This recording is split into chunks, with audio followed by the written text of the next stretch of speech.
One piece chapter 1143 के spoilers आ चुके हैं। ये वाला चैप्टर बहुत ज़्यादा इंटरेस्टिंग था। फर्स्ट ऑफ ऑल भाई, इस वाले चैप्टर में हमें होली नाइट्स के डेविल फ्रूट के बारे में पता चलता है, लोकी के बारे में एक काफ़ी ज़्यादा इंटरेस्टिंग फैक्ट्स पता चलता है, एंड लोकी वर्सेस लूफी भी होता है काइंड ऑफ। चैप्टर की स्टार्टिंग में हमें अपने सॉल भाई साहब देखने को मिलते हैं जो कि बच्चों को रोकने की कोशिश कर रहे होते हैं। उनके आजू बाजू में कुछ व्हाइट कपड़ा होता है तो वो उसको पकड़ने जा रहा होता है, लेकिन अपनी रॉबिन उसको कहती है कि भाई इसको मत कर, हमें मना किया गया है उस व्हाइट कपड़े को पकड़ने के लिए। लेकिन सॉल भाई साहब कहते हैं भाई क्या ही हो जाएगा, एंड वो उसको पकड़ता है एंड वो बहुत जोर से चिल्लाता है क्योंकि उसके हाथ के ऊपर बहुत जोर से लगती है। अभी ये व्हाइट कपड़ा क्या है ये तुम्हें आगे पता चलेगा। जो भी सारे बच्चे होते हैं वो सडनली डीप स्लीप के अंदर चले गए होते हैं एंड बहुत ज्यादा अनकॉन्शियस होते हैं, लेकिन फिर भी वो चल पा रहे होते हैं। यहाँ पे उनकी वही बात हो रही होती है जहाँ पे वो कहते हैं कि भाई बच्चे तो अनकॉन्शियस हैं, वो 8th ब्रांच की तरफ जा रहे हैं। दूसरी तरफ से जो फॉरेस्ट है उसमें भी मिस्टीरियस बीस्ट निकलना स्टार्ट हो गए। बेसिकली हमको तो पता है ये सब होली नाइट्स करवा रहा है, लेकिन इनको तो पता नहीं है। एंड दूसरी तरफ ये बच्चे जहाँ पे जा रहे हैं उधर भी बहुत ज्यादा आग लगी हुई है। तो यहाँ पे जो एल्डर्स होते हैं वो बहुत ज्यादा पिए हुए होते हैं, तो वो रो रहा होता है। जो ग्रेटेस्ट एल्डर होता है ना,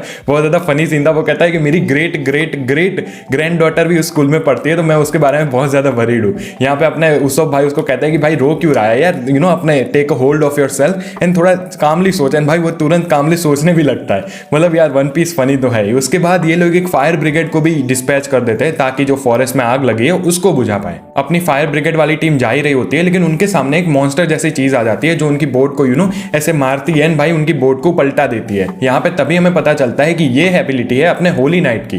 बेसिकली वो उधर बैठे बैठे मजे कर रहा होता है एंड उसका जो एबिलिटी है ना, जो डेविल फ्रूट, वो काफी ज्यादा इंटरेस्टिंग है। वो कहता है कि तुम्हारा प्यार जितना डीपली होगा जिसको तुम बचाना चाहते हो उसके लिए, तुम्हें उतनी ही जोर से वो कांटे होंगे वो लगेंगे। एंड इसलिए वो ये भी कहता है कि अगर इनके माँ बाप इनको बचाने जाएंगे, जब उनके आजू बाजू ये जो व्हाइट क्लॉथ है वो होगा, तो वो लिटरली मर जाएंगे, वो पीसेस में कट हो जाएंगे। इतना पावरफुल है उसका डेविल फ्रूट। एंड भाई हमें उसका डेविल फ्रूट का नाम पता चलता है। बेसिकली उसका नाम है थॉर्न फ्रूट, जो कि काम करता है इस लव के प्रिंसिपल पे ऊपर ही। अपने सेंट समर्स एंड गुंको बात कर रहे होते हैं, बहुत ज्यादा फनी कन्वर्सेशन होती है इनकी। गुंको तो उसको भाव ही नहीं दे रही होती, लेकिन उसके बाद हमें एक और इंटरेस्टिंग चीज पता चलती है। बेसिकली एक दूसरा होली नाइट हमें दिखाया जाता है जिसका नाम है सेंट किलिगन।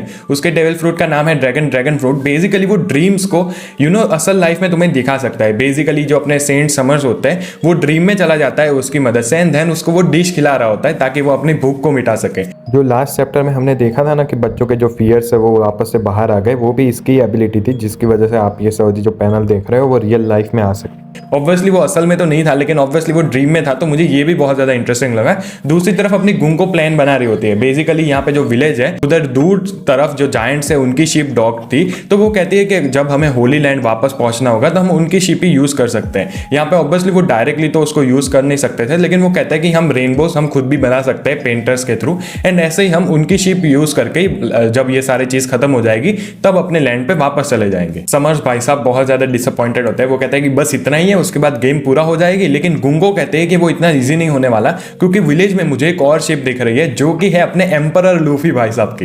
एंड जब मैंने सुना ना कि एम्परर लूफी, तो इतना अच्छा लगा ना अंदर से कि भाई ये लोग फाइनली रियलाइज कर रहे हैं अपने लूफी भाई साहब को। दूसरी तरफ हमें सीन शिप देखने को मिलता है जहां पे अपने जो लूफी भाई साहब होते हैं, हाजरुद्दीन होता है लोकी के पास, वहां हम चले जाते हैं। बेसिकली वो कह रहे होते हैं लोकी को कि भाई तू ये सब क्या कर रहा है, हमारी साइड में आ जा बेसिकली, एंड तुझे फिक्र नहीं है बिल्कुल भी विलेज की या फिर विलेज के बच्चों की। यहाँ पे दूसरी तरफ अपने लोकी भाई साहब ये कहते हैं कि भाई मुझे तो कोई फर्क पड़ता नहीं, तुम एक काम करो अपने जो वेपन है उसको सरेंडर कर दो एंड मुझे छोड़ दो, वरना मैं फिर से अपना जो रैग्नार है उसको उठा के लाइटनिंग यूज कर सकता हूं। एंड वो ये भी कहता है कि उसका जो रैग्निर है उसको उसके अलावा कोई और उठा ही नहीं सकता है। अपने लोकी भाई साहब बहुत ज्यादा इंजर्ड होते हैं, लेकिन फिर भी वो ऐसे ही एक्ट कर रहा होता है जैसे कि वो बहुत ज्यादा स्ट्रॉन्ग है, वो फिर से उठने वाला होता है। वो कहता है कि अगर तुम मुझे जल्दी आंसर नहीं दोगे तो मैं फिर से अपनी लाइटनिंग वाला अटैक यूज करूंगा। अपने लूफी भाई साहब कहते हैं कि ये तो बहुत ज्यादा इंजर्ड है, लेकिन मैंने प्रॉमिस किया था कि अगर ये फिर से कुछ हार्म करेगा विलेज को तो मैं इसको गिरा दूंगा। एंड ऐसे ही जब हाजरुद्दीन बहुत ज्यादा पैनिक कर जाता है, वो कहता है कि रुक लोकी, हम तेरी बात मान रहे हैं, तभी अपने जोरो भाई कामली उसको कहते हैं कि रुक जा, उसके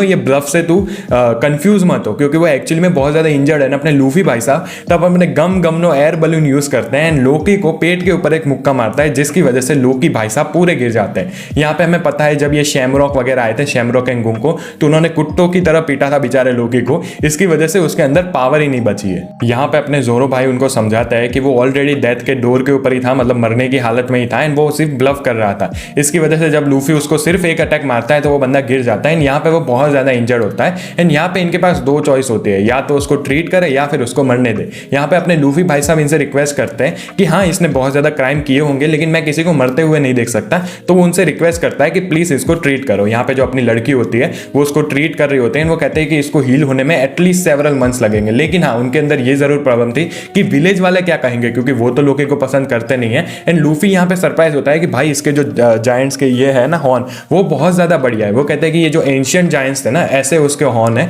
एंड इनका जो बाप था हराल्ड उसके पास ही ऐसे हॉर्न्स थे। यहाँ पे वो लोग लोकी को ट्रीट कर रहे होते हैं, लेकिन हाजुरुद्दीन भाई साहब को अपना पास्ट का एक फ्लैशबैक याद आ जाता है, जहाँ पे लोकी उसको कह रहा होता है जब उसका बाप उसको अडॉप्ट कर लेता है, कहता है कि तुम लोग भाई हो भाई। लेकिन उसको याद आता है लोकी उसको कह रहा था कि भाई मैं इसको बड़ा भाई कैसे कहूँ जब ये तो मेरे से बहुत ज्यादा वीक है। उसके अलावा वो उसकी मम्मी के ऊपर भी कह रहा होता है कि तुझे पता है ना जो तेरी माँ है उसके अंदर डर्टी ब्लड था, वैसा था। तो उसको फिर से बहुत ज्यादा गुस्सा आ जाता है, एंड वो अपनी एक्स उठा लेता है। वो कहता है कि इस बंदे को तो मैं कभी माफ नहीं कर सकता, एंड उसको मारने ही वाला होता है, लेकिन लोग उसको रोक लेते हैं। दूसरी तरफ लोकी भी कहता है कि ठीक है भाई तू ये सब अपना पर्सनल ड्रामा बंद कर, मैं ऑलरेडी बहुत ज्यादा टायर्ड हूँ। एंड दूसरी चीज लोकी भाई ये कहता है कि तू अपने पर्सनल पास से इतना ज्यादा जुड़ा हुआ है कि तुझे ये भी नहीं दिख रहा कि अभी फॉरेस्ट में फायर चल रहा है, जो बच्चे हैं उनकी जान खतरे में है। एंड दूसरी चीज वो ये कहता है कि तू भी दूसरों की तरह ये तो नहीं मानता ना कि मैंने अपने बाप को मारा था, तो खुद सोच के देख तुझे एक्चुअली में लगता है कि मैं किंग हेराल्ड को मारूंगा, you don't really buy it do you. इन यहाँ पे ही चैप्टर एंड हो जाता है, एंड यही सबसे इंटरेस्टिंग मोड था, क्योंकि यहाँ पे ऐसी हिंट मिल रही है एंड बहुत ज्यादा पहले थियरीज भी बन रही थी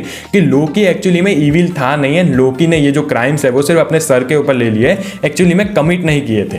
मुझे बहुत ज्यादा इंटरेस्टिंग लगा ये वाला chapter, and I plan on continuing this मांगा सीरीज बेसिकली जब भी वन पीस का चैप्टर आएगा। तो अगर आप चाहते हो कि मैं वन पीस की मांगा कंटिन्यू करूं तो प्लीज मुझे कमेंट्स में जरूर बताना। वीडियो पसंद आए तो लाइक कर देना। लोकी के बारे में आपके क्या थॉट्स हैं मुझे कमेंट्स में जरूर बताना। Thank you so much for watching, bye bye.